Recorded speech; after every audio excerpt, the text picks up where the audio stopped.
ધોરણ 11-12 સાયન્સના ફિઝિક્સ વિષયના તમામ ચેપ્ટરના વિડીયો જોવા માટે તથા એજ્યુકેશનને લગતી તમામ માહિતી મેળવવા માટે અમારી ચેનલને સબસ્ક્રાઇબ કરો અને બાજુમાં આપેલા બેલ આઇકન પર ક્લિક કરી ઓલ ઉપર કરો કે જેથી તમને અમારા નવા વિડીયોની નોટિફિકેશન સૌથી પહેલાં મળતી રહે.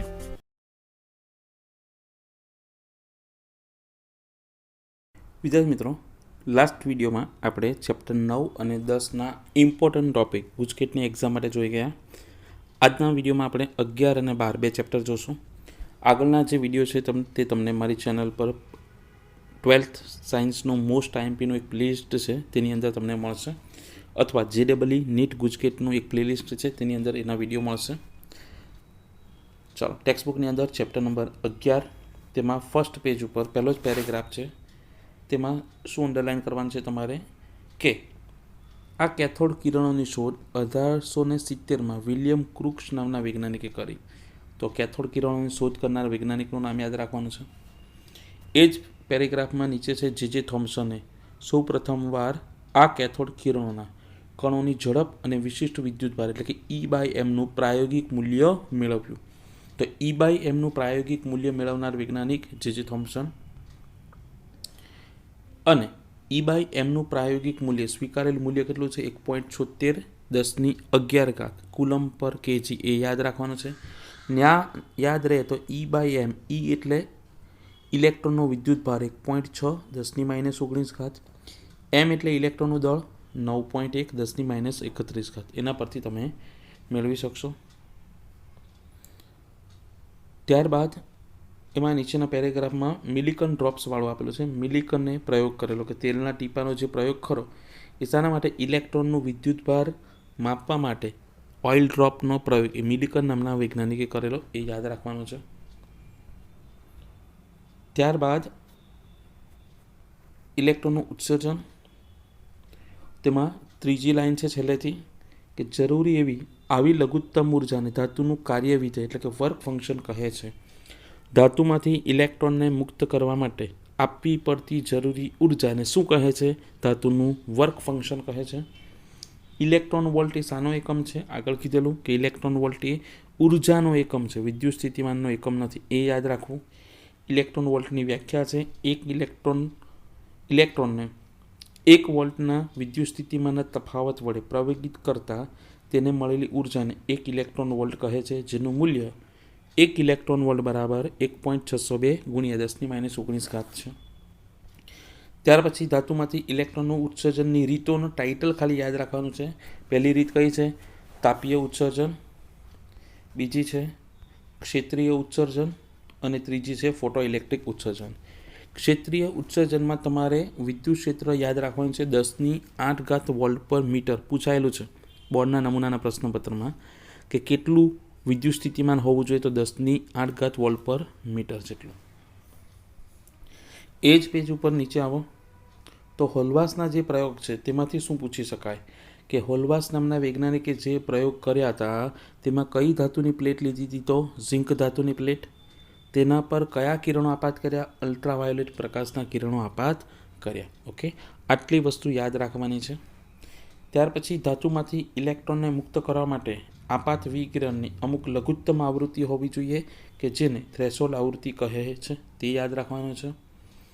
ત્યાર પછીનો જે પેરેગ્રાફ છે મોસ્ટ આઈએમપી, એમાંથી પૂછાઈ શકે કે ઝિંક, કેડમિયમ, મેગ્નેશિયમ વગેરે કેટલીક ધાતુઓ સપાટીમાંથી ઇલેક્ટ્રોનનું ઉત્સર્જન કરવા માટે ટૂંકી આવૃત્તિવાળા અલ્ટ્રાવાયોલેટ પ્રકાશને જ પ્રતિભાવ આપે છે. તેવું પૂછી શકે કે અલ્ટ્રાવાયોલેટ પ્રકાશ દ્વારા કઈ ધાતુમાંથી ઇલેક્ટ્રોનનું ઉત્સર્જન થતું નથી? તો આ 3 સિવાયની જે હોય તેમાંથી નથી થતું. બીજી આપેલ છે આલ્કલી ધાતુઓ, લિથિયમ, સોડિયમ, પોટેશિયમ, સીઝિયમ અને રૂબિડિયમ જેવી આલ્કલી ધાતુઓ દ્રશ્ય પ્રકાશ માટે પણ સંવેદનશીલ છે. તો ડાયરેક્ટ એવું પૂછે કે આલ્કલી ધાતુઓ કયા પ્રકાશ માટે સંવેદનશીલ છે? તો દ્રશ્ય પ્રકાશ, અથવા તો આ ધાતુઓના નામ યાદ રાખવાના છે. ઓકે, આટલી વસ્તુ એટલે ટૂંકમાં આ પેરેગ્રાફ ખૂબ જ ઇમ્પોર્ટન્ટ છે. ત્યારબાદ ફોટો ઇલેક્ટ્રિક અસરમાં કોણ કોના પર આધાર રાખે એ બધું છે.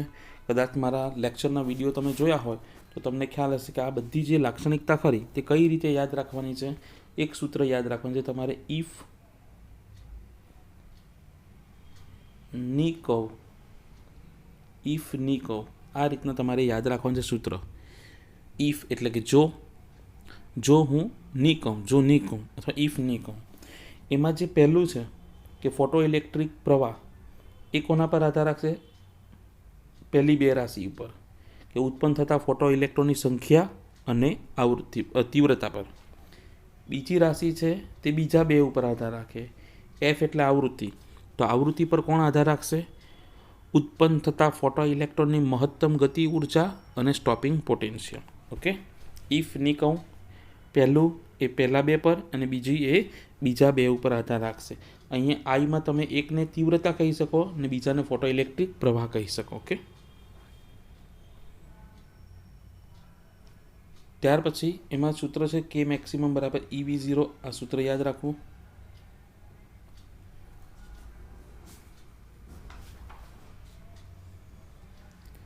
ત્યારબાદ પેજ નંબર 280, તેમાં ફોટો ઇલેક્ટ્રિક અસરની લાક્ષણિકતાઓ આપેલી છે. ફોટો ઇલેક્ટ્રોનનું ઉત્સર્જન કેટલા સમયમાં થાય? 10⁻⁹ જેટલા સેકન્ડ જેટલા સમયમાં. અને આ ચારે ચાર લાક્ષણિકતા તમારે યાદ રાખવાની છે. ત્યાર પછી નીચેનો પેરેગ્રાફમાં તમે જોઈ શકો છો કે વ્યતિકરણ, વિવર્તન, ધ્રુવીભવનની ઘટનાને પ્રકાશના તરંગ સ્વરૂપ દ્વારા સંતોષકારકજનક રીતે સમજાવી શકાય છે.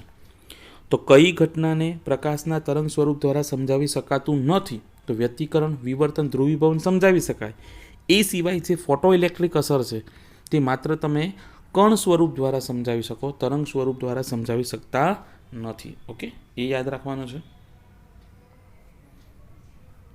ત્યારબાદ સામેના પેજ ઉપર 11.6 ટોપિક છે, તેની ઉપરની લાઈન કે ટૂંકમાં તરંગ સ્વરૂપ ફોટો ઇલેક્ટ્રિક ઉત્સર્જનના મૂળભૂત લક્ષણ સમજાવવા માટે અસમર્થ છે.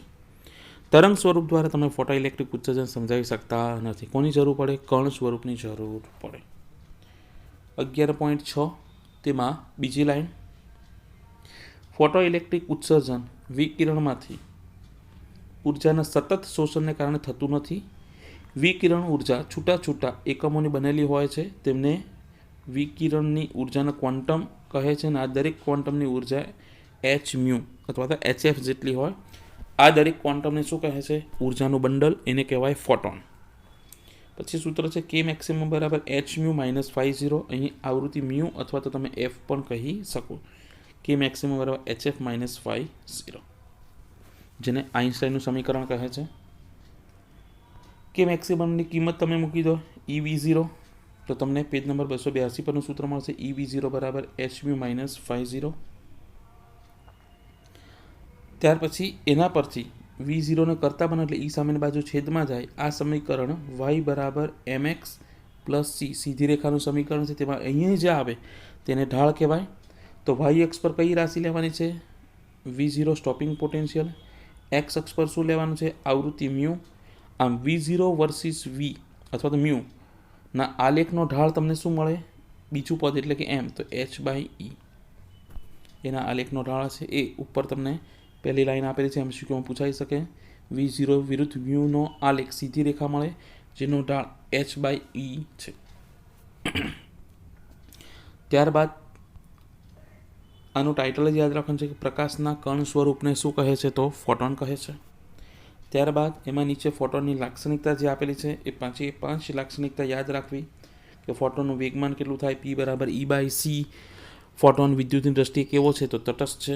વિદ્યુત અને ચુંબકીય ક્ષેત્ર વડે વિચલન અનુભવતા નથી, એટલે કે એની અસર થતી નથી. એ 5 પોઈન્ટ ઇમ્પોર્ટન્ટ છે.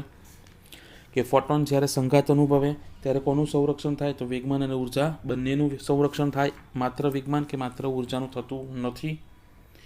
ઉદાહરણનો પહેલો દાખલો 11.1 કરવો.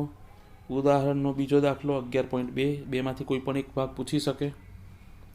ત્યાર પછી દ્રવ્યનું તરંગ સ્વરૂપ, તેમાં ધ બ્રોગલી તરંગ લંબાઈ લેમડા બરાબર h/p = h/mv. એ સૂત્ર યાદ રાખવાનું છે, જ્યાં લેમડાને શું કહેવાય? ધ બ્રોગલી તરંગ લંબાઈ. પાછળ ઉદાહરણ 11.3 એ ઇલેક્ટ્રોન બોલ માટે ધ બ્રોગલી તરંગ લંબાઈ શોધવાની છે, તો બેમાંથી કોઈ પણ એક માટે શોધવા તમને કહી શકે. ત્યારબાદ સ્વાધ્યાયમાં મોટાભાગના દાખલા તમારે કરવાના આવશે. સ્વાધ્યાયમાં તમારે ચોથો અને 11મો એ સિવાય બધા દાખલા કરવાના છે. ચોથો નથી કરવાનો અને 11મો દાખલો નથી કરવાનો. એ સિવાયના બધા દાખલા MCQમાં અડધો અડધો કરીને આવી શકે. ઓકે, નેક્સ્ટ જોઈએ 12મું ચેપ્ટર પરમાણુઓ. 12મા ચેપ્ટરમાં પહેલા જ પેજ ઉપર બીજો પેરેગ્રાફ આપેલો છે કે પ્લમ પુડિંગ મોડલ કોણે આપ્યું? તો કે જે થોમ્સન આપ્યું. પ્લમ પુડિંગ મોડલમાં શું હતું કે ધન વિદ્યુતભાર સતત પથરાયેલો હતો ને ઋણ વિદ્યુતભાર અમુક જગ્યાએ હતો, એટલે કે અસતત વિતરણ હતું. તો આના પરથી MCQ આવી શકે પ્લમ પુડિંગ મોડલને પરથી. ત્યારબાદ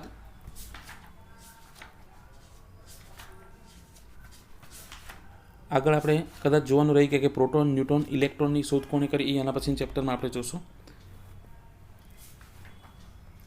નેક્સ્ટ પેજ નંબર 292 ઉપર મોસ્ટ ઇમ્પોર્ટન્ટ આલ્ફા કણ પ્રક્રિયા અથવા તો ગાઈગર માસ્ટરનો પ્રયોગ.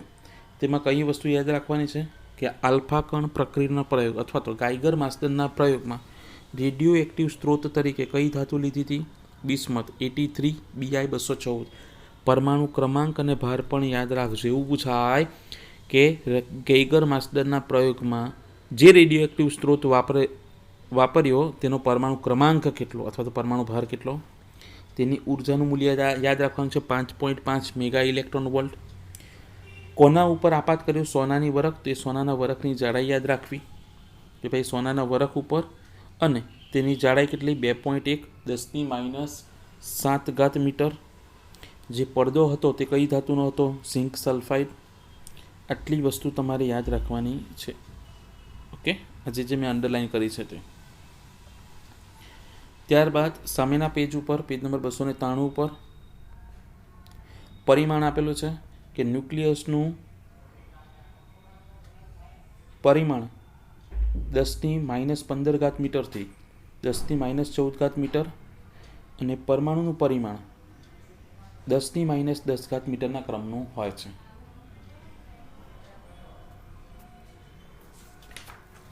ત્યારબાદ પેજ નંબર 294 ઉપર આલ્ફા કણનો ગતિમાર્ગ, તેમાં ઇમ્પેક્ટ પેરામીટર કોને કહેવાય? તો આલ્ફા કણ જે દિશામાં ગતિ કરે તે અને અથડામણ અનુભવે પછી જે દિશામાં ગતિ કરે તે બે વચ્ચેનો જે ખૂણો બને તેને એનો ઇમ્પેક્ટ પેરામીટર કહે છે. હેડ-ઓન સંઘાત માટે ઇમ્પેક્ટ પેરામીટર B = 0. આમાંથી MCQ આવી શકે. હેડ-ઓન સંઘાત માટે ઇમ્પેક્ટ પેરામીટર 0 થાય અને ત્યારે શું થશે કે જે દિશામાં કિરણ જાય તો અથડાય પછી એક્ઝેક્ટ વિરુદ્ધ દિશામાં આવશે, એટલે એની દિશા કેટલી બદલાય? 180. આમ વિચલન કોણ કેટલો મળશે? પાઈ જેટલો મળે. અને મોટા સંઘાત પ્રાચલ માટે એટલે કે ઇમ્પેક્ટ પેરામીટર B વધતો જાય તેમ તેમ ફાઈ નાનો થતો જાય ને એક સમય એવો આવશે કે સીધું પસાર થાય ત્યારે ખૂણો કેવો મળશે? 0. તો જ્યારે આલ્ફા કણ ન્યુક્લિયસ સાથે સંઘાત અનુભવતો નથી ત્યારે એનો વિચલન કોણ 0, અને જ્યારે હેડ-ઓન સંઘાત અનુભવે ત્યારે વિચલન કોણ કેટલો થશે? 180. મોસ્ટ ઇમ્પોર્ટન્ટ યાદ રાખવાનું છે. ત્યારબાદ પેજ નંબર 296 ઉપર ગતિ ઉર્જા, સ્થિતિ ઉર્જા, કુલ ઉર્જા. તો એક વસ્તુ યાદ રાખવી કે જો કોઈ પદાર્થની ગતિ ઉર્જા x હોય તો એની સ્થિતિ ઉર્જા -2x થાય અને કુલ ઉર્જા -x થશે. આ કોના માટે થાય? જો કોઈ બંધિત પદાર્થ હોય, જેમ કે ન્યુક્લિયસની ફરતે ઇલેક્ટ્રોન ભ્રમણ કરે, પૃથ્વીની ફરતે સૂર્યની ફરતે પૃથ્વી ભ્રમણ કરે, પૃથ્વીની ફરતે કોઈ ઉપગ્રહ ભ્રમણ કરે, બધા બંધિત પદાર્થો છે, તો તેના માટે આ સૂત્ર લાગુ પડશે.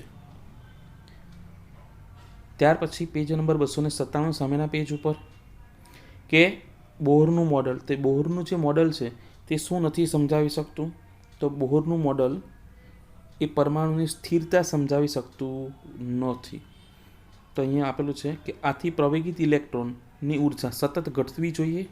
આવો ઇલેક્ટ્રોન અંદર તરફ સર્પિલ ગતિ કરી અંત ન્યુક્લિયસમાં પડી ભાંગે છે. આમ પરમાણુનું સ્થાયીપણું સમજાવી શકતો નથી. ઓકે, ત્યાર પછી ઉદાહરણ 12.4 એ કરવાનું છે. ત્યાર પછી બોહરના અધિતર્કમાં પહેલા અધિતર્કમાંથી શું કન્ક્લુઝન આવે? કે ઇલેક્ટ્રોન એવી કક્ષાઓમાં ભ્રમણ કરે કે જેમાં ઉર્જાનું શોષણ કે ઉત્સર્જન કરતો નથી. આવી કક્ષાઓને સ્થાયી કક્ષાઓ કહે છે.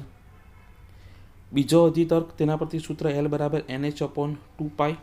અને ત્રીજો અધિતર્કનું સૂત્ર, જ્યારે ઇલેક્ટ્રોન એક કક્ષામાંથી બીજી સ્થાયી કક્ષામાં સંક્રાંતિ કરે ત્યારે ઉત્પન્ન થતા વિકિરણની ઉર્જા એ બે ઉર્જા સ્તરના તફાવત જેટલી હોય.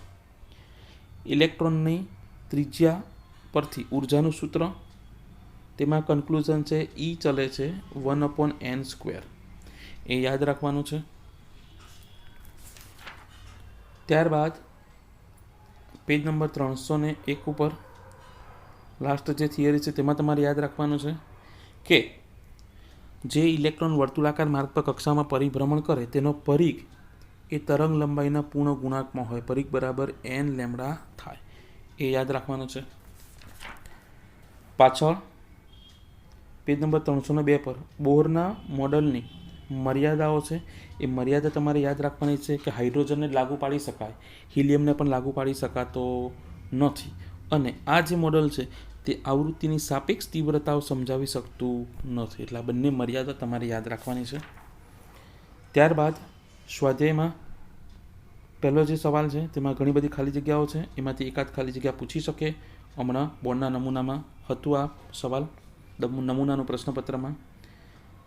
ત્યાર પછી બીજો સ્વાધ્યાયનો પહેલો દાખલો, ત્રીજો, ચોથો, સાતમો, નવમો. ત્રીજો, ચોથો, સાતમો, નવમો. ઓકે, આટલા દાખલા તમારે કરવાના છે. તો આ થઈ ગયો આપણો 11 અને 12 ચેપ્ટર. નેક્સ્ટ વિડીયોમાં આપણે લાસ્ટ 2 ચેપ્ટર જોશું. ઓકે.